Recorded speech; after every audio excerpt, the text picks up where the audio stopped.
त्या access recording जो दादा गरुड डील करत होता, ती डील दादा गरुड करत होता, त्या रेकॉर्डिंगमध्ये मनोज जरांगेंनी महाराष्ट्रातल्या कुठल्या कुठल्या नेत्यांना काय काय बोललं, काय काय डील झाली, कुणाला काय करायचं, कुठल्या नेत्याला खालीवर करायचं, कुठल्या नेत्याची बदनामी करायची, कुठल्या नेत्यांचं सगळं खच्चीकरण करायचं, की अमोल खुने दादा गरुड यांची भेट झाली. दादा गरुड यांनी 2.5 कोटी रुपयांची सुपारी घेतली असं यामध्ये लिहिलं. की आमच्याकडं कुणी हॉटेलवाला म्हणतो आमच्याकडं 8 दिवसाचं रेकॉर्डिंग असतं, त्या दिवशीचं नाही आहे. कुणी हॉटेलवाला म्हणतो माझ्या तर कानावर सुद्धा गोष्ट आली नाही, धनंजय मुंडे त्या दिवशी त्या ठिकाणी थांबले होते.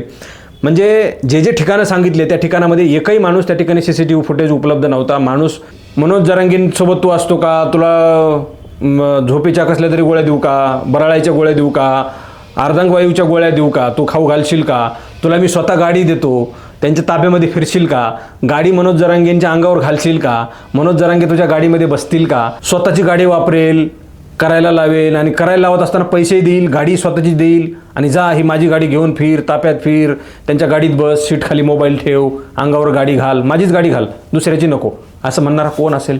दुसरीकडं या जबाबामध्ये सगळ्यात महत्त्वाची गोष्ट या ठिकाणी नमूद करण्यात आलेली आहे. मनोज जरांगेंच्या सहकार्यानेच ही गोष्ट नमूद यामध्ये केलेली आहे. त्यांचं म्हणणं आहे की अमोल खुने आणि दादा गरुड यांच्यामधला जो काही संवाद झाला त्याच्यामध्ये दादा गरुड असं म्हणतो की मनोज जरांगेंच्या 61 रेकॉर्डिंग माझ्याकडे आहेत.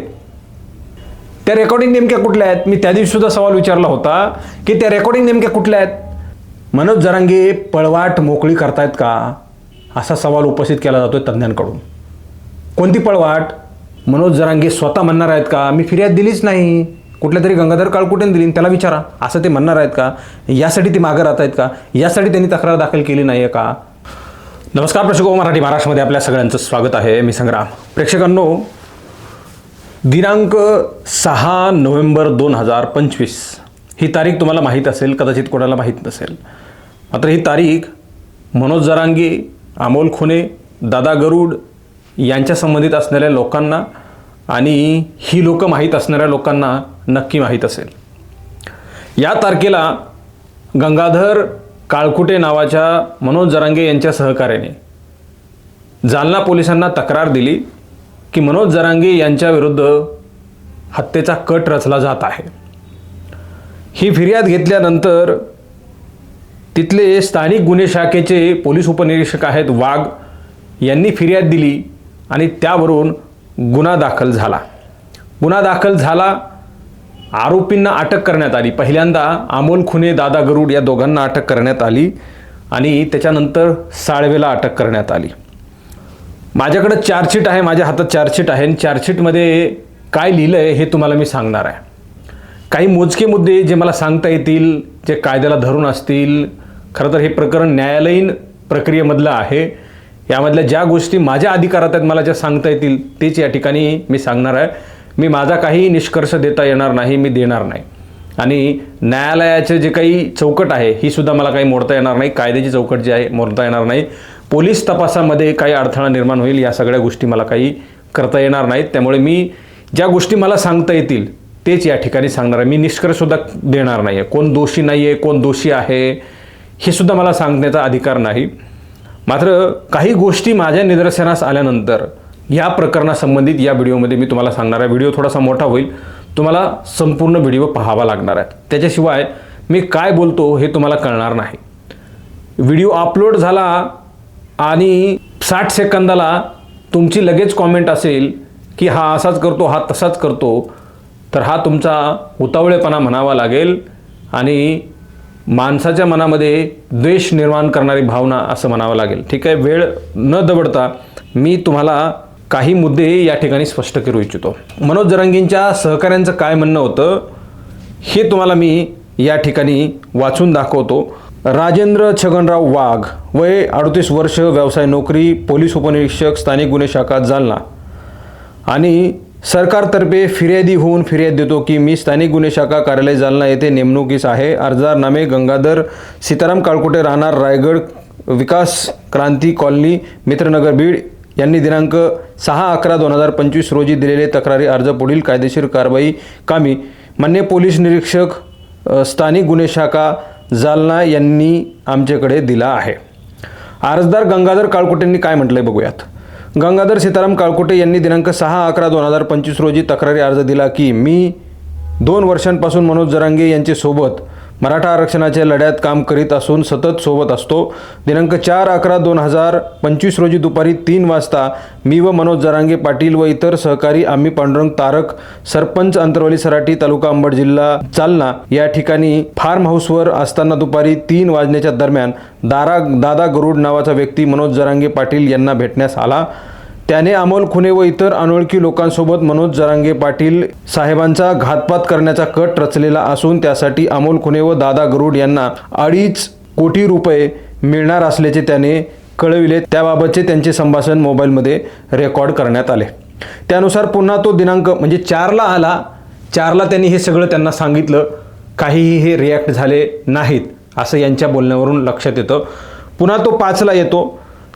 त्यानुसार पुन्हा तो दिनांक 5/11/2025 रोजी वरील पत्त्यावर पांडुरंग तारक यांच्या फार्म हाऊसवर माझ्यासह मनोज जरांगे पाटील यांच्या विश्वासू 15 ते 20 सहकारी उपस्थित असताना अंदाजे 5-5:30 वाजण्याच्या दरम्यान दादा गरुड हा पुन्हा आला व त्याने आमच्या सर्वांच्या समक्ष माननीय मनोज जरांगे पाटील यांचा घातपात करण्याचा कट रचला आहे व त्यासाठी 2.5 कोटी रुपये मिळणार असल्याचे त्यांनी सर्व समक्ष बोलून कबूल केले असून त्याबाबत तेथे हजर असलेल्या आमच्या सहकार्याने त्याचे वरील संभाषण कबूल मोबाईल कॅमेऱ्यामध्ये रेकॉर्ड केले आहेत.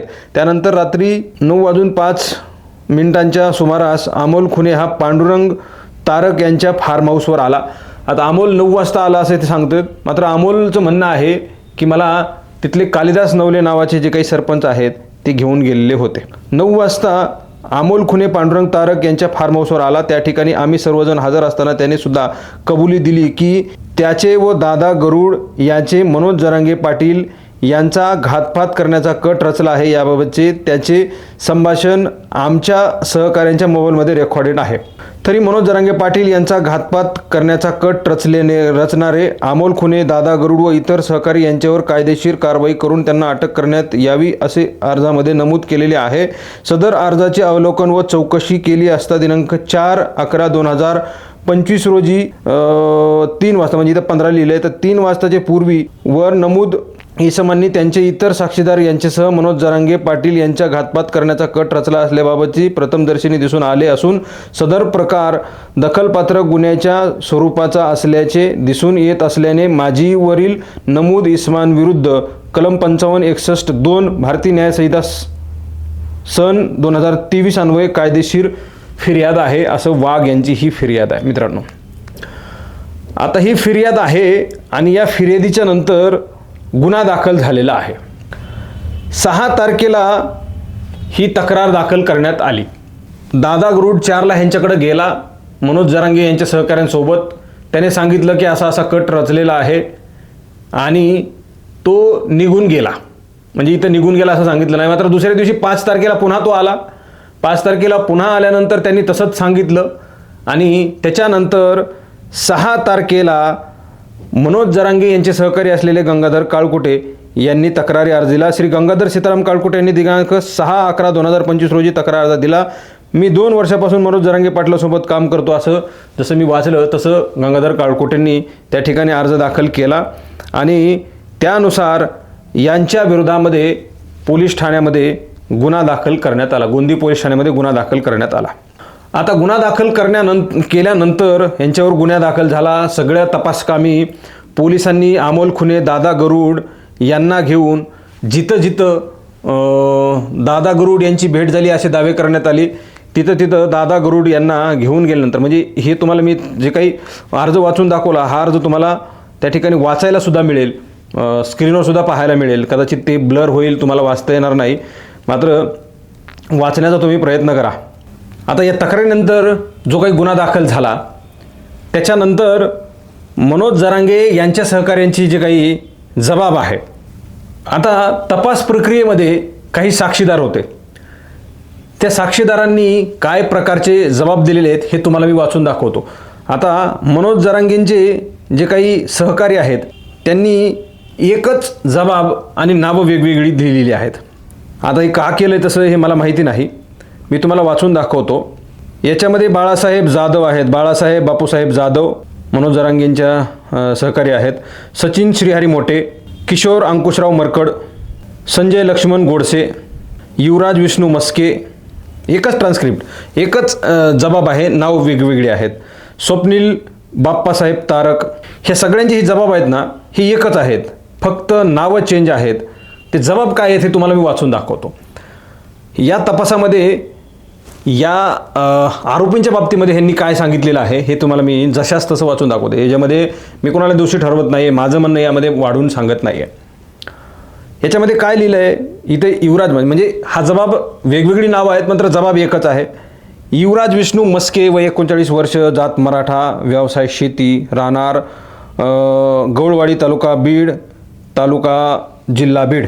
समक्ष स्थानिक गुन्हे शाखा कार्यालय जालना येथे हजर येऊन सांगतो की मी वरील ठिकाणी कुटुंबासह राहत असून शेती व्यवसाय करत आहे. दिनांक 4/11/2025 रोजी दुपारी 3 वाजता मी व माझे सोबत सचिन मोठे, किशोर मरकड, संजय गोडसे, बाळासाहेब जाधव, श्री गंगाधर सीताराम काळकुटे, स्वप्नील तारक व इतर सहकारी असे श्री मनोजदादा जरांगे पाटील यांच्यासोबत पांडुरंग तारक या सरपंच अंतरवाली सराटी यांचे फार्म हाऊसवर असताना दुपारी 3:30 वाजण्याच्या सुमारास दादा गरुड नावाचा व्यक्ती श्री मनोजदादा जरांगे पाटील यांना भेटण्यासाठी आला व त्याने सांगितले की मी माझ्यासह धनंजय मुंडे याने कट रचून अमोल खुने व इतर अनोळखी लोक हे श्री मनोज जरांगे पाटील साहेबांचा घातपात करणार असून त्यासाठी अमोल खुने व मला 2.5 कोटी रुपये धनंजय मुंडे देणार असल्याचं दादा गरुड याने सर्वांसमक्ष सांगितलं. त्यानंतर पुन्हा दुसऱ्या दिवशी दिनांक 5/11/2025 रोजी आम्ही वरील सर्वजण व इतर काही जण सरपंच पांडुरंग तारक यांच्या फार्म हाऊसवर अंतरवाली सराटी येथे असताना सायंकाळी 5:30 वाजण्याच्या सुमारास दादा गरुड हा पुन्हा आला व त्याने आमच्या सर्वांच्या समक्ष श्री मनोजदादा जरांगे पाटील यांचा धनंजय मुंडे याने माझा व अमोल खुने घातपात करण्याचा कट रचला आहे व त्यासाठी 2.5 कोटी रुपये मिळणार असल्याचं त्यांनी आम्हा सर्वांसमक्ष सांगितले. तेव्हा आम्ही त्यास तुझ्या बोलण्यावर आम्ही का विश्वास ठेवावा व धनंजय मुंडे याने दादांचा घातपात करण्यासाठी तुलाच का निवडले.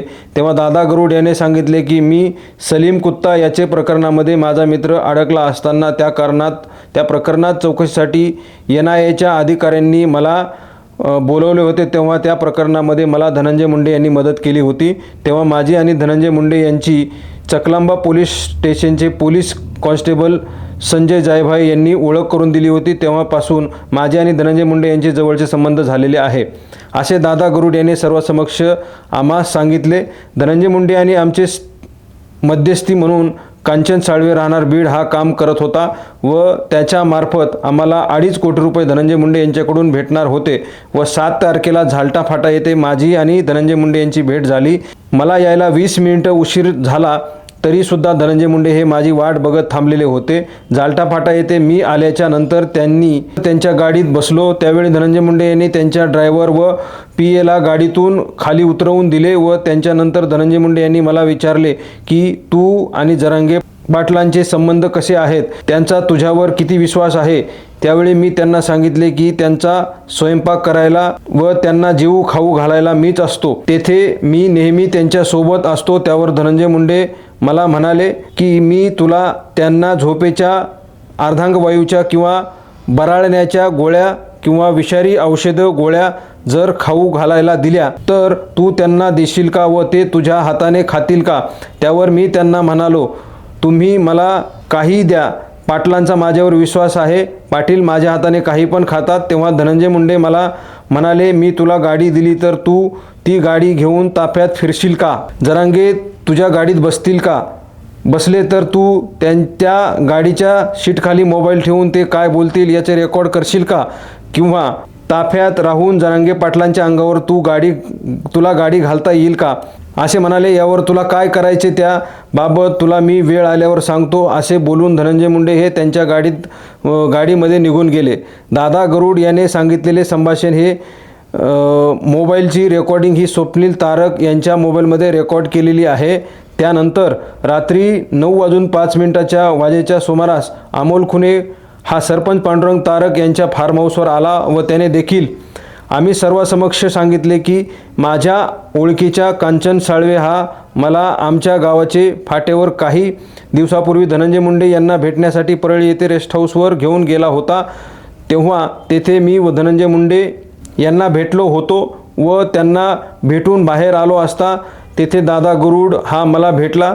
दादा गरुड याने मला विचारले की तुला धनंजय मुंडे काय बोलले. त्यावेळी मी दादा गरुड याला सांगितले की धनंजय मुंडे मला म्हणाले की तुझ्याकडे पाटलांबद्दल बदनाम करता येईल असे काही असेल तर मला दे, त्या बदल्यात तुला व तुझ्या मित्राला जे काय लागेल ते मी देतो असे धनंजय मुंडे म्हणाला. तेव्हा दादा गरुड हा आपण पुढे जाऊन फाट्यावर कॉफी घेऊ व तेथे बोलू. आम्ही तेलगाव फाट्यावर मी व दादा गरुड भेटल्यावर कॉफी घेताना दादा गरुड मला म्हणाला की माझ्याकडे पाटलांच्या संदर्भात 64 रेकॉर्डिंग आहेत, त्या मी तुला देतो. तेव्हा आम्ही दोघांनी एकमेकांचा मोबाईल नंबर घेतला आणि तेथून पुढे आम्ही दोघे एकमेकांच्या संपर्कामध्ये आलो. तेव्हा दुसरे दिवशी मी दादा गरुड यास फोन केला व विचारले की तू मला रेकॉर्डिंग जर देत असाल तर मी या संदर्भात माझा मित्र हे कांचन साळवे धनुभाऊचा जवळचा आहे, त्याच्यामार्फत आपण तुझे रेकॉर्डिंग धनुभाऊला देऊ व पुढची डील करू. व ती डील ही 2.5 कोटी रुपयामध्ये ठरली होती. त्यापैकी 2 कोटी हे दादा गरुड घेणार होता, उर्वरित 50 लाख रुपये मी घेणार होतो असे सांगितले. व दादा गरुड याने श्री मनोज जरांगे यांचा घातपात करण्याचा कट रचला आहे असे अमोल खुने याने देखील सर्वांसमक्ष सांगितले. त्याचे संभाषण स्वप्नील तारक यांच्या मोबाईलमध्ये रेकॉर्ड करण्यात आलेले आहे. तसेच दादा गरुड हा आमच्या जवळ फार्म हाऊसवर असताना त्याने आमच्या समक्ष अर्ध्या रात्री 11:42 वाजता धनंजय मुंडे यांचे फोनवर फोन लावला व धनंजय मुंडे यांच्यासोबत फेस कॉलवर बोलला. त्याचे रेकॉर्डिंगसुद्धा स्वप्नील तारक यांचे मोबाईलमध्ये केलेले आहे. तसेच अमोल खुने, दादा गरुड व कांचन साळवे यांच्यामध्ये 2.5 कोटी रुपयांची डील ही शुक्रवार रोजी होणार होती. ती कृषी मंत्री शिवराजसिंग चौहान हे दौऱ्यावर आले असता कारणाने धनुभाऊ त्यांच्यामध्ये बिझी आहेत असे कांचन साळवे याने कळवल्याने त्याबाबत दादा गरुड यास सांगितले होते की अमोल खुने व दादा गरुड या दोघांना सर्वसमक्ष कळवल्याने ते स्वप्नील तारक यांच्या मोबाईलमध्ये व्हिडिओ रेकॉर्डिंग करण्यात आलेले होते. ते आज रोजी पोलिसांना तपासाकामी पेनड्राईव्हमध्ये दिले आहे. तरी मनोज दादा जरांगे पाटील यांचा घातपात करण्याचा कट रचणारे धनंजय मुंडे, अमोल खुने, दादा गरुड, कांचन साळवे व त्यांचे इतर सहकारी यांच्यावर कायदेशीर कारवाई करण्यात यावी.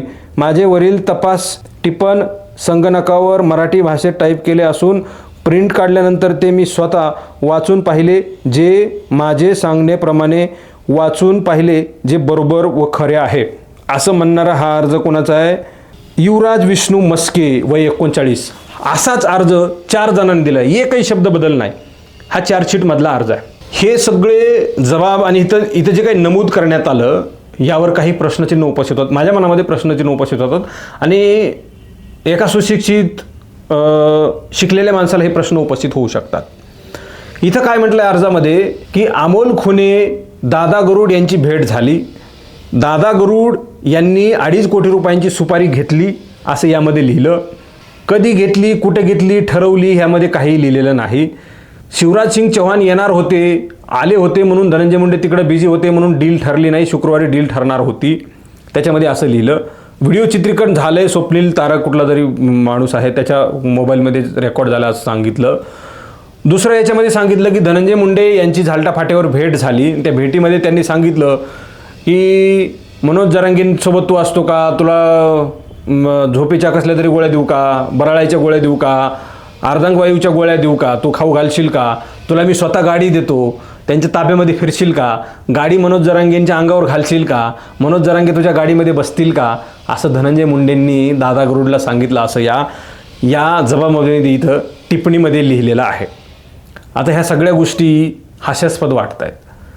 धनंजय मुंडेंना किंवा मग इतर कुणाची तरी हत्या करायची असेल तर स्वतःचीच गाडी देऊन तो हत्या करेल का, हा सगळ्यात प्रमुख सवाल आहे. कुठला एखादा आरोपी आहे जो स्वतःची गाडी वापरेल, करायला लावेल आणि करायला लावत असताना पैसे देईल, गाडी स्वतःची देईल आणि जा ही माझी गाडी घेऊन फिर, ताप्यात फिर, त्यांच्या गाडीत बस, सीट खाली मोबाईल ठेव, अंगावर गाडी घाल, माझीच गाडी घाल, दुसऱ्याची नको, असं म्हणणारा कोण असेल? हे जरा चिंतन करण्यासारखं आहे. आता हे दादा गरुडने हे जे काही याच्यामध्ये सांगितलं, दादा गरुडने असं सांगितलं, असं जबाबमध्ये सांगितलं आणि त्यांच्याकडे रेकॉर्डिंग, असं मनोज जरांगेंच्या सहकार्याचा जबाब आहे हा. या जबाबामध्ये त्यांनी सांगितलं की झालटा फाट्यावर धनंजय मुंडेंची भेट झाली का. यासाठी दादा गरुड आणि काही पंच, पोलीस प्रशासनाचे अधिकारी कायदेशीर पद्धतीनं झालटा फाट्यावर गेले होते आणि झालटा फाट्यावर गेल्यानंतर त्यांनी मनोज जरांगेंच्या बाबतीमधले हे सगळ्या गोष्टी घडल्यात. ह्या दादा गरुडला तिथे घेऊन गेल्यानंतर तिथले काही हॉटेल चालक मालक आहेत त्यांना विचारणा केली असता, आता जबाबमध्ये आहे त्याचा फार व्हिडिओ मोठा होईल, तुम्हाला स्क्रीनवर पाहायला मिळतील. त्या जबाबमध्ये स्पष्ट लिहिलं की आमच्याकडं कुणी हॉटेलवाला म्हणतो आमच्याकडं 8 दिवसाचं रेकॉर्डिंग असतं, त्या दिवशीचं नाही आहे. कुणी हॉटेलवाला म्हणतो माझ्या तर कानावर सुद्धा गोष्ट आली नाही, धनंजय मुंडे त्या दिवशी त्या ठिकाणी थांबले होते. म्हणजे जे ठिकाणं सांगितले त्या ठिकाणामध्ये एकही माणूस त्या ठिकाणी CCTV फुटेज उपलब्ध नव्हता. माणूस अर्थात तिथं घडलंच नाही का असा सवाल उपस्थित होतो. आणि मग ह्यामध्ये कसा काय उल्लेख केला हा प्रश्न उपस्थित होतो. दुसरीकडं या जबाबामध्ये सगळ्यात महत्त्वाची गोष्ट या ठिकाणी नमूद करण्यात आलेली आहे, मनोज जरांगेंच्या सहकाऱ्यांनीच ही गोष्ट नमूद यामध्ये केलेली आहे. त्यांचं म्हणणं आहे की अमोल खुने आणि दादा गरुड यांच्यामधला जो काही संवाद झाला त्याच्यामध्ये दादा गरुड असं म्हणतो की मनोज जरांगेंच्या 61 रेकॉर्डिंग माझ्याकडे आहेत. त्या रेकॉर्डिंग नेमक्या कुठल्या आहेत? मी त्या दिवशी सुद्धा सवाल विचारला होता की त्या रेकॉर्डिंग नेमक्या कुठल्या आहेत? मनोज जरांगेंचा कट रचणाऱ्या रेकॉर्डिंग आहेत की मनोज जरांगेंनी कोणाला तरी शिवीगाळ केलेली आहे, कोणाला तरी दमबाजी केलेली आहे, कुठल्या तरी आमदार खासदारांना दम दिलेला आहे, नियोजन काय करायचं हे आखलेलं आहे, महाराष्ट्रामध्ये आंदोलन कसं उभं करायचं हे आखलेलं आहे, कोणाकडून मॅनेजमेंट करायची, कोणाकडून पैसे घ्यायचे, ह्या सगळ्या गोष्टी त्या रेकॉर्डिंगमध्ये आहेत का असं मी त्याच दिवशी सवाल उपस्थित केलेला होता. आणि या जबाबामध्ये पोलिसांनी लिहिलेलं आहे मनोज जरांगेंच्या बाबतीमधले जे काही दादा गरुडनं पुतळ्याखाली रेकॉर्डिंग करणारा मोबाईल ठेवलेला होता तो मोबाईल, त्यातल्या रेकॉर्डिंग जवळजवळ 51 रेकॉर्डिंग आहेत. त्या रेकॉर्डिंग दादा गरुडनं आयफोनमध्ये घेतलेल्या होत्या आणि ते पोलिसांनी ट्रान्स्क्रिप्टसहित विवरणासहित चार्जशीटमध्ये कोर्टात ते सगळं दाखल केलेलं आहे. या मनोज जरांगेंच्या सहकार्याने सुद्धा मनोज जरांगेंचे काही पुरावे आणि रेकॉर्डिंग आहेत असा उल्लेख या ठिकाणी केलेला आहे. त्या रेकॉर्डिंग कसल्या आहेत? मनोज जरांगे पाटील दादा, आदरणीय सन्माननीय दादा, मराठ्यांचं काळीज, त्या कसल्या रेकॉर्डिंग आहेत? तुमच्याकडे आहेत का त्या? तुम्ही पोलिसांना दिल्यात का? तुम्ही त्या दिवशी बोलत असताना म्हणाल्यात ते रेकॉर्डिंग आमच्या नाही आहे, ते त्यांच्याच मोबाईलमधले आहेत.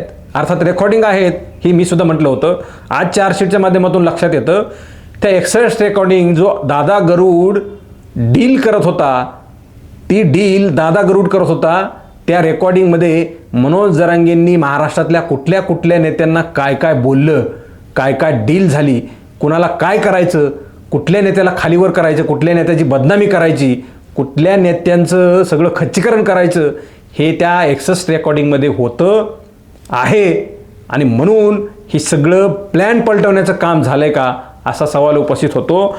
मनोज जरांगेंच्या सहकाऱ्यांनीच ह्याच्यामध्ये कचकचित उल्लेख केलेला आहे की दादा गरुडच्या मोबाईलमध्ये मनोज जरांगेंच्या बाबतीमधल्या 61 रेकॉर्डिंग आहेत. कशाच्या रेकॉर्डिंग आहेत त्या? काय रेकॉर्डिंग आहेत? कोणाचं हितगुज विचारलेला? काल अमोल खुनेंनी नावं घेतलेली, बैलगाड्या ओढत नेलेल्या ते काही मृत्यू पावलेल्या लोकांची त्यांची विचारपूस करणारे रेकॉर्डिंग आहेत का? महाराष्ट्रामध्ये ज्या ज्या पोरांवर गुन्हे दाखल झाले त्यांची विचारपूस करणारे रेकॉर्डिंग आहेत का? नाही. त्या रेकॉर्डिंग भलतंच काहीतरी शिजवणाऱ्या रेकॉर्डिंग आहेत असं इथं लिहिण्यात आलेलं आहे. ते रेकॉर्डिंग काय आहेत? जसं संतोष देशमुखांच्या हत्येच्या नंतर कसं संतोष देशमुखांना मारलं हे जसे फुटेज चार्जशीटमधून बाहेर आले होते तशा या रेकॉर्डिंग सगळ्या बाहेर येणं गरजेचं आहे. काय कोणाला मनोज जरांगेंनी अल्टिमेटम दिलेलं होतं, काय कोणाचं खच्चीकरण केलं होतं, काय कोणाबद्दल मनोज जरांगे बोलले होते, ते सगळं बाहेर काय येऊ नये. जसं संतोष देशमुखांच्या प्रकरणामधले सगळे अत्यंत आक्षेपार्ह फोटो जे किळसवाणे होते, संताप व्यक्त करणारे फोटो होते, आरोपींच्या घाणेरड्या कृतीचे सगळे फोटो होते, ते जसे बाहेर आले तसं या रेकॉर्डिंगसुद्धा बाहेर येणं गरजेचं आहे असं मला वाटतं. ज्या रेकॉर्डिंग आहेत ती डील झाल्यानंतर अमोल खुनेंच्या नंतर एक जबाब देणारा माणूस आहे रहाडे. त्यांच्या जबाबामध्ये असं म्हटलेलं आहे की दादा गरुडकडं 61 रेकॉर्डिंग आहेत. अमोल खुने, दादा गरुड, कांचन साळवे यांची जेव्हा चर्चा झाली तेव्हा दादा गरुड असं म्हटला की मी 5 कोटी रुपये लागतील, सगळ्या रेकॉर्डिंग जर तुम्हाला द्यायचे असतील तर 5 कोटी रुपये लागतील आणि त्यातल्या 5 रेकॉर्डिंग तुम्हाला ऐकू घालतो हेडफोन लावून, त्यासाठी पहिल्यांदा 80 लाख रुपये तुम्हाला द्यावे लागतील, त्याच्यानंतर 5 तुम्हाला ऐकू घालेल आणि 5 कोटी रुपये दिल्यानंतर सगळ्या रेकॉर्डिंग तुम्हाला देईल असं दादा गरुडचं म्हणणं होतं. त्या रेकॉर्डिंग नेमक्या काय होत्या हे जरा मनोज जरांगेंच्या सहकाऱ्यांनी, स्वतः मनोज जरांगेंनी जरा बाहेर काढाव्यात. मग महाराष्ट्राला कळेल की हत्येचा कट कुणी रचला होता, आणि कुणाला कुणी बदनाम करण्याचा कट रचला होता हे सगळं एकदाचा महाराष्ट्राला कळू द्या आदरणीय दादा. या व्हिडिओमध्ये इथेच थांबतोय. जाता जाता एक प्रश्न उपस्थित करायचा आहे. आदरणीय संघर्ष योद्धा, मराठ्यांचं काळीज, मराठ्यांचे दुसरे छत्रपती, जे छत्रपती शिवाजी महाराजांच्या राज्याभिषेकाला अपमानित करून निघून आले, ते आदरणीय मनोज जरांगे भक्तांचे छत्रपती मनोज जरांगे पाटलांना सवाल करायचा आहे. जर माझ्यावर कुणी हत्येचा कट रचत असेल, माझी हत्या करण्याचा कुणी कट रचत असेल, तर तक्रार कुणी दिली पाहिजे? मीच दिली पाहिजे. मी स्वतः उपस्थित अस्तित्वात आहे, मी हयात आहे, तक्रार मीच दिली पाहिजे. तक्रार दाखल करायला मी स्वतः जातो, मात्र दुसऱ्याला कुणाला तरी तक्रार द्यायला होतो. पुन्हा एक पोलीस कर्मचारी त्या ठिकाणी स्वतः फिर्यादी होतो. हा नेमका काय प्रकार आहे? माणूस हयात असताना, उपस्थित असताना ज्याच्या हत्येची कट रचला जातोय त्यानेच तक्रार दिली पाहिजे. ठीक आहे, कोणी देऊ द्या, काय हरकत नाही. मात्र मनोज जरांगे का तक्रार देत नाहीत स्वतः? मनोज जरांगे पळवाट मोकळी करतायत का, असा सवाल उपस्थित केला जातोय तज्ज्ञांकडून. कोणती पळवाट? जर हे प्रकरण खोटं ठरलं भविष्यामध्ये, आता मी म्हणत नाही खोटं ठरलंय, न्यायालयीन प्रक्रियेचा भाग आहे, न्यायालय ठरवणार काय सिद्ध होणार, काय खरं, कोणी हत्येचा कट रचला, कोण पीडित आहे, कोण गुन्हेगार आहे, कोण दोषी आहे, हे न्यायालय ठरवणार. मात्र जर हे प्रकरण यदाकदाचित जर खोटं ठरलं तर मनोज जरांगे स्वतः म्हणणार आहेत का, मी फिर्याद दिलीच नाही, कुठल्या तरी गंगाधर काळकुटेने दिली, त्याला विचारा, असं ते म्हणणार आहेत का? यासाठी ते मागं राहत आहेत का? यासाठी त्यांनी तक्रार दाखल केली नाही आहे का? आणि मग कुठल्या तरी गंगाधर काळकुटेचा असाच बळी जाणार आहे. गंगाधर काळकुटेंना सुद्धा माझं म्हणणं आहे, लक्षात नाव आल्यापासून, तुम्ही सामाजिक चळवळीतले बहुजनांचे व्यक्ती होतात, तुम्ही फक्त मराठ्यांचे नेते होऊन बसलात. गंगाधर काळकुटे, कधी काळी तुम्ही छावाची संघटना चालवायचात आणि छत्रपती शिवाजी महाराजांच्या विचारावर, बहुजनांच्या विचारावर, 18 पगड जातीच्या लोकांना सोबत घेऊन जाणारे तुम्ही व्यक्ती, छत्रपती शिवाजी महाराजांचे विचार घेऊन पुढे जाणारे व्यक्ती, आणि तुम्ही त्या मनोज जरांगेंच्या नादी लागून त्यांचे बुटं उचलायला राहिले. मनोज जरांगे तुमच्या तुम्हाला बुटाचे लेस बांधायला सांगतात, ते बूट उचलून आणावं सांगतात.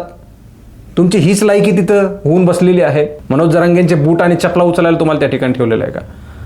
तुम्ही कधी काळी मराठा समाज असेल, बहुजन समाज असेल, या सगळ्या लोकांसाठी त्या ठिकाणी लढणारे माणसं, आज तुम्हाला काय तिथं मिळत आहे म्हणून त्या ठिकाणी तुम्ही थांबताय.